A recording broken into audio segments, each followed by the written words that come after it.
విక్రాంత్ రుద్ర గారిని మాట్లాడవలసిందిగా రిక్వెస్ట్ చేస్తున్నాం. అసలు మొదటి సినిమాలాగా, డెబ్యూ సినిమాలాగా అస్సలు అనిపించట్లేదండి. కంగ్రాట్యులేషన్స్. Thank you. సో ఇక్కడికి వచ్చిన మీడియా ప్రెస్ అందరికీ నా ధన్యవాదాలు. థ్యాంక్స్ అండి ఇక్కడ అందరికి వచ్చి సపోర్ట్ చేయడానికి వచ్చినందుకు. ఈ సినిమా అర్జున్ చక్రవర్తి అనేది ఒక సినిమా కాదు, నా 9 సంవత్సరాల ఒక కళ, నా డ్రీమ్. సో మా టీం అందరు 6 ఇయర్స్ కంప్లీట్గా ఒక శ్రమ, వాళ్ళు పెట్టిన ఎఫర్ట్స్ అన్నీ అర్జున్ చక్రవర్తి ద్వారా అన్నీ మీ ముందుకు వచ్చేసాయి ఇప్పుడు. సో ఈ సినిమా గురించి ఫస్ట్ మాట్లాడాలంటే మా ప్రొడ్యూసర్ గారిని మాట్లాడాలి. సార్ ఒకసారి ముందుకు రారా సార్. అంటే జనరల్గా అసలు నేను ఎక్కడో వర్క్ చేయలేదు కంప్లీట్గా, అంటే నేను ఈ షూట్ ముందు కెమెరా కూడా చూడలేదు. సో అలా నేను వెళ్ళి కట్ చెప్పినప్పుడు ఆయన ప్రొడ్యూస్ చేస్తా అని నాకు సపోర్ట్ ఇచ్చారు. ఆ సపోర్ట్ ఎలా అంటే ఒక డెబ్యూ డైరెక్టర్కి ఫ్రీడమ్ ఎంత ఇవ్వాలో అంతకంటే ఎక్కువ ఇచ్చారు. సో లైక్ అంటే ఇప్పుడు దైవం మానుష్య రూపేణ అంటారు కదా, సో అలా నాకు ఈయన దైవంలో వచ్చారు. Thank you sir, thank you so much. అంటే ఎలా ఎక్స్ప్రెస్ చేయాలో కూడా నాకు అర్థం కావట్లేదు. ఎందుకంటే ఈ జర్నీలో 9 సంవత్సరాల జర్నీలో నేను చాలా తప్పులు చేశాను, చాలా నేర్చుకున్నాను. ఆయన ఎప్పుడు కానీ అంటే చాలా అంటే నా ద్వారా నేను డిలే చేయడం వల్ల చాలా బడ్జెట్ కూడా లాస్ అయింది. బట్ స్టిల్ ఆయన ఎప్పుడు నన్ను ఏం అనలేదు. సో ఏం పర్లేదు నువ్వు చేసుకుంటే వెళ్ళన్నారు, అంటే దాన్ని కొడుకు కంటే ఎక్కువ నన్ను ట్రీట్ చేశారు. So thank you so much sir. I mean ఇంకా ఇంతకంటే చెప్పాలి, ఇంకా చాలా చెప్పాలని, కానీ సందర్భం కాదు, ఇంకా ముందు ఉన్న ఈవెంట్స్ అని చెప్తాను. Thank you so much sir ఈ సపోర్ట్ ఇచ్చినందుకు. మా bro co producer Chaitanya bro, ఒక ఎగ్జాంపుల్ చెప్పాలంటే అసలు మేము కాశ్మీర్లో దిగిన వెంటనే మమ్మల్ని అందరూ పోలీసులు పక్క నిలబెట్టారు. ఎందుకంటే అప్పటికి మేము ఉన్న ఆ పోర్షన్కి అంతా గడ్డం అవన్నీ ఉండేసరికి మేబీ మేము ఎలా అనిపించామో తెలియదు, అందరిని పక్క పెట్టేసరికి సో మాకేం చేయాలో అర్థం కాలేదు. మా కమ్యూనికేషన్ కూడా అంతంత మాత్రమే హిందీ. సో ఆ టైంలో ఇమీడియట్గా బ్రో కాల్ చేసి మినిస్టర్స్తో అందరితో మాట్లాడి సో హాఫ్ అన్ అవర్లో ఆ ఇష్యూ అంతా రిజాల్వ్ చేసి వెళ్ళారు. Thank you bro. షూట్లో ఏ టైంలో కూడా పర్మిషన్ కావాలన్నా ఏం కావాలన్నా ఆయన దగ్గరుండి చూశారు. మేము చేసిన రూరల్ లొకేషన్స్ కానీ చాలా ల్యాండ్స్కేప్ లోపలికి వెళ్ళినా కూడా అక్కడ ఐ మీన్ కరెంటు లేదు, వాటర్లు సరిగా లేదు, అయినా అవన్నీ మాకు ఎటువంటి ప్రాబ్లం లేకుండా షూట్కి సో అన్నీ ఆన్ టైం తీసుకొచ్చి మాకు support. Thank you so much. Yeah next చెప్పాలంటే మా హీరో. సో ఇప్పుడు చూశారు కదా Ra Arjuna song, so anthem of Arjun Chakravarthy. So ఆ ఐడియా వచ్చింది, ఇన్స్పిరేషన్ విజయ్ నుంచి వచ్చింది. సో నేను మా ఊరికి వెళ్తున్న టైంలో అంటే చాలా మ్యూజిక్ సిట్టింగ్ కూర్చున్నా, ఎక్కడ వర్కౌట్ అవ్వట్లేదు సాంగ్. అది ఆల్మోస్ట్ నైన్ మంత్స్లో విఘ్నేష్ ఆల్ 9 ట్యూన్స్ ఇచ్చాడు, అవి మీకు సాటిస్ఫై అవ్వలేదు. సో అలా ఇంటికి వెళ్తున్న టైంలో నాకు ఒక పిక్చర్ కనిపించింది. అంటే అది ఒక శిల్పం, శిల తను చెక్కుని ఒక శిల్పంలో మారిన మూమెంట్ నాకు అనిపించింది. అది చూసిన వెంటనే నాకు విజయ్ గుర్తొచ్చాడు. సో ఇమ్మీడియట్గా థాట్ వచ్చింది లిరిక్లో, ఒక ఖడ్గం తయారవ్వాలంటే అది కొలిమిలో మరిగి సిత్తుతో దెబ్బలు తిని ఒక ఖడ్గం ఒక షార్ప్నెస్ తోటి బయటకు వస్తుంది. సో ఇమ్మీడియట్గా ఫస్ట్ లిరిక్ అది వచ్చిందనమాట. మెరిసిందా ఓ అగ్నికనే, కొలిమంతా కాల్చుకునే, తనువంతా రాచుకునే, కడుపంతా చీల్చుకునే. సో అది నిన్ను చూసి వచ్చింది అది కంపల్సరీ. సో నెక్స్ట్ ఆ సాంగ్లో చెప్పాలంటే మీ కాశ్మీర్ వెళ్ళినప్పుడు ఆల్మోస్ట్ -6 degrees ఉంది. సో దాంట్లో ఏంటంటే కంప్లీట్గా హిల్ టాప్ పైన కూర్చొని షర్ట్లెస్గా కూర్చోవాలి. సో మేమంతా కోల్డ్ ఉండడం వల్ల అందరికి కింద ఉన్న ఆల్మోస్ట్ ఒక 500 మీటర్ దూరంలో ఉండి షార్ట్ చెప్తున్నాం. తను అలానే కూర్చొని యోగా పొజిషన్లో కూర్చొని ఉన్నాడు. సో మేము డ్రోన్తో ఆ షూట్ చేస్తుంటే ఆ డ్రోన్ కూడా టెక్నికల్గా ఇష్యూస్ వచ్చాయి, బికాజ్ ఎక్స్ట్రీమ్ టెంపరేచర్స్ వల్ల డ్రోన్ కూడా కింద పడిపోయింది. సో అయినా దాన్ని డ్రోన్ రిజాల్వ్ చేసి హాఫ్ అన్ అవర్ అలానే ఉండేసరికి ఫైనల్గా కట్ చెప్తాను ఎక్కడ మూవ్ అవ్వట్లేదు. సో ఇమ్మీడియట్గా మేము పరిగెత్తుకుంటూ వెళ్ళేసరికి అలానే ఫ్రీజ్ అయి ఉండిపోయాడు. సో ఇమ్మీడియట్గా హాస్పిటల్కి తీసుకెళ్ళాం, బట్ బీపీ డౌన్ అయింది, అన్నీ ఉన్నాయి. సో నా విజన్ కోసం నేను కళ కన్నా ఒక విజన్ కోసం తను లైఫ్ పెట్టి చేశాడు. సో తన లైఫ్ ఏమైనా పోయినా పర్లేదు. సో ఈవెన్ తన హాస్పిటలే 3-4 months ఉన్నాయి, చాలా హెల్త్ కండిషన్స్ వచ్చినా నా విజన్ కోసం వర్క్ చేసి కంప్లీట్గా అర్జున్ చక్రవర్తి అవుట్పుట్ తీసుకురావడానికి 100% తన ఎఫర్ట్స్ పెట్టాడు. Thank you bro. So next దయా గారు.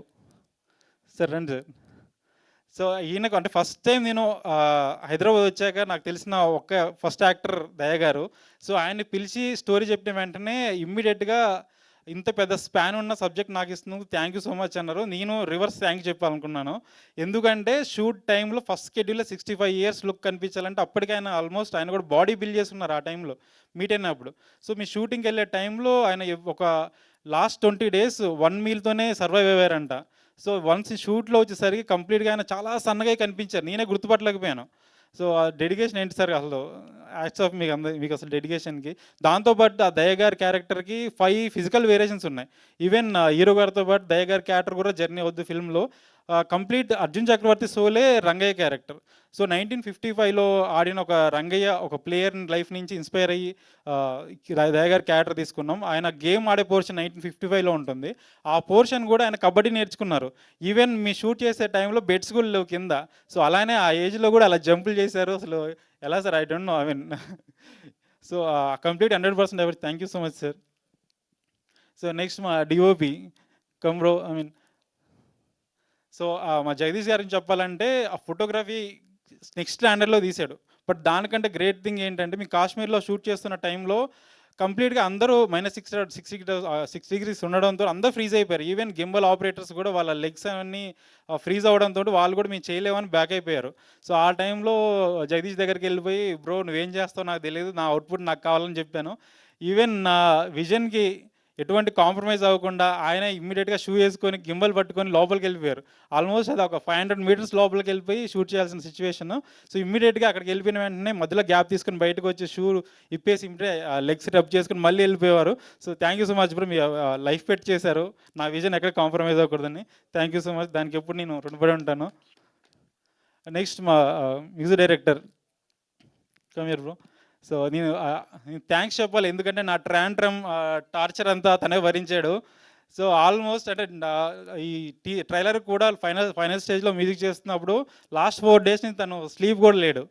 సో ఎవ్రీ కరెక్షన్ ప్రతి లేయర్ తను మిక్సింగ్ వరకు లాస్ట్ మినిట్ వరకు కూర్చొని చేశాడు. ఈవెన్ మ్యూజిక్ కూడా మీరు సాంగ్ చూస్తే ప్రతి సాంగ్ ఒక 9 మంత్స్ 5 to 6 మంత్స్ పట్టింది. ఈ సాంగ్ అయితే 9 మంత్స్ పట్టింది.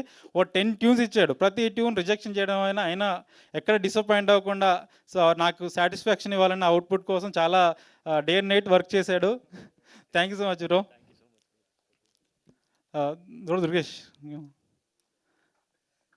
సో ఈవెన్ సో దుర్గేష్ గురించి చెప్పాలంటే సో దుర్గేష్ క్యారెక్టర్ కూడా సినిమాలో అర్జున్ లైఫ్ ఎలా ఉంటుందో దుర్గేష్ లైఫ్ కూడా కంటిన్యూస్గా ట్రావెల్ అవుతుంటుంది ఆల్మోస్ట్ 30 years వరకు. సో ఈచ్ వేరియేషన్ కోసం తను హీరో ఎలా లుక్ మారుతో తను కూడా లుక్ మారాలి. సో తను ఏ ఫిల్మ్ చేయకుండా కమిటెడ్గా 4.5 years నా డ్రీమ్ కోసం ఉన్నారు. So thank you so much. మీరు సినిమాలో చూసిన కూడా యాక్టింగ్ కూడా ఎంత రియలిస్టిక్ పర్ఫామ్ చేశాడంటే ఈవెన్ చాలా సింగిల్ టేక్స్ చేశాడు.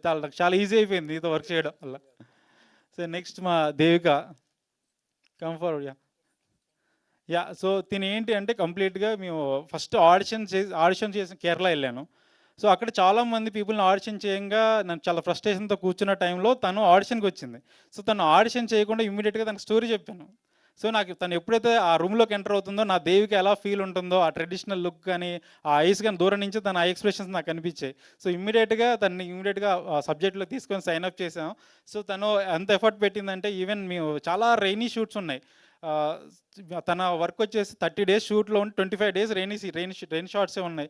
కంప్లీట్గా every day 4 to 5 days 4 to 5 hours every day rain షాట్లో ఉన్న ఆ రెయిన్లో తను చాలా స్ట్రగుల్ అయింది. ఈవెన్ తన హెల్త్ బాగాలేకున్నా కూడా చాలాసార్లు నన్ను పుష్ చేసింది. అంటే నేనే అంటే కొంచెం కాంప్రమైజ్ అయ్యి వెళ్దామని ఆ పొజిషన్కి వెళ్ళాను.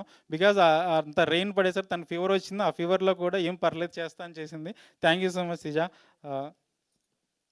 సో ఇంకా ఇక్కడ రాలేదు మా ఎడిటర్ ప్రదీప్, ఇంకా తను ఫైనల్ మిక్సింగ్లో కూర్చొని ఉన్నాడు.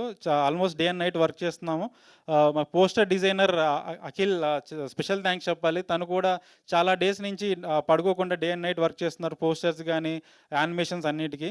So even my mixing engineer Aravind Menon bro, thank you so much. అంటే మీరు మాకు ఏ టైంలో అవైలబుల్ ఉన్నారు, డే అండ్ నైట్ ఆయన వర్క్ చేస్తున్నారు. ఈచ్ అండ్ ఎవ్రీ డీటెయిలింగ్ ప్రతి లేయర్ మీద ఆయన వర్క్ చేస్తే మీరు ఓవరాల్ ఫిల్మ్ చూస్తే ఒక బిగ్గర్ ల్యాండ్స్కేప్ బిగ్ ఫిల్మ్ లాగా సౌండింగ్ రావడం కోసం ఆయన చాలా ఎఫర్ట్స్ పెడుతున్నారు. Thank you so much bro. ఎవరైనా మిస్ అయ్యి ఉంటే సారీ. మా యూవీ మీడియా కానీ తర్వాత హ్యాష్ట్యాగ్ మీడియా కానీ మా సినిమాని ప్రమోట్ చేయడానికి డే అండ్ నైట్ వాళ్ళు వర్క్ చేస్తున్నారు. Thank you so much. Special thanks చెప్పాలి ఫస్ట్ మా రవి బ్రోకి, రవీంద్ర పుల్లే. సో మైసా సినిమాలో బిజీగా ఉన్నారు ప్రజెంట్. సో అది ఎప్పుడైతే ఫస్ట్ టైం హైదరాబాద్ వచ్చినప్పుడు ఆయన్నే మీట్ అయ్యాను. సో మీ మీట్ అయ్యి ఈ స్టోరీ జర్నీ స్టార్ట్ చేసినప్పుడు డైలాగ్స్ రాయడానికి ఆల్మోస్ట్ ఆయన 2.5 years నాతో స్పెండ్ చేశాడు. ఎవ్రీడే ట్రావెల్ చేసాం. కంప్లీట్గా డైలాగ్స్ అంత అథెంటిక్గా అంత మీనింగ్ఫుల్ రావడానికి ఆయన ఎఫర్ట్స్ 100% పెట్టాడు. థ్యాంక్ యూ సో మచ్ అన్న. ఇక్కడికి వచ్చి ఉంటే బాగుండేది. ఈవెన్ అజయ్ గారి గురించి చెప్పాలి. అజయ్ గారు మేము కాశ్మీర్లో షూట్ చేసినప్పుడు అంత ఎక్స్ట్రీమ్ కండిషన్లో మేము షూట్ చేస్తున్నాము. సో మేమంటే అందరం కొత్త వాళ్ళం, మేము ఎఫర్ట్స్ పెట్టి చేయొచ్చు, ఎందుకంటే మాది ఫస్ట్ సినిమా కాబట్టి. ఆయన అన్ని సినిమాలు చేసినా కూడా అంత ఎక్స్ట్రీమ్ కోల్డ్ కండిషన్లో విజయ్ ఎలా వెళ్ళారో ఆయన కూడా అలా వెళ్ళి మాకు సపోర్ట్ చేశారు. సో చాలాసార్లు అన్నారు, నేనే అన్నాను వెళ్ళి, సరే వేరే యాక్టర్ ఉంటే చేస్తారో లేదని. లేదు నువ్వు బిగ్గర్ విజన్కి వెళ్ళారు, సో మనం బిగ్గా వెళ్ళాలి అని ఆయన ఆల్వేస్ సపోర్ట్ చేశారు. Even each and every schedule ఆయన చూసేవాళ్ళు చూసి చాలా ఇండస్ట్రీ పీపుల్ చెప్పారు, చాలామంది నన్ను రిఫర్ చేశారు. Thank you so much Ajay అన్న. ఇంకెవరిని మిస్ అయ్యి ఉంటే సారీ, నెక్స్ట్ టైం ఖచ్చితంగా మాట్లాడతాను. మీడియా అందరికి, ప్రెస్ అందరికీ మమ్మల్ని ఎంకరేజ్ చేసినందుకు, సో సపోర్ట్ చేసినందుకు థ్యాంక్ యూ సో మచ్. ఇలానే మా సినిమా కూడా మీ ప్రివ్యూ చూడండి. సో మీకు నచ్చితేనే పాజిటివ్ రివ్యూ రాయండి, లేకుంటే నెగిటివ్ రివ్యూ రాయండి, పర్లేదు. నేను కాన్ఫిడెంట్గా చెప్తున్నాను, మా సినిమా మీకు అందరికీ నచ్చుతుంది. Thank you so much. Thank you అండి.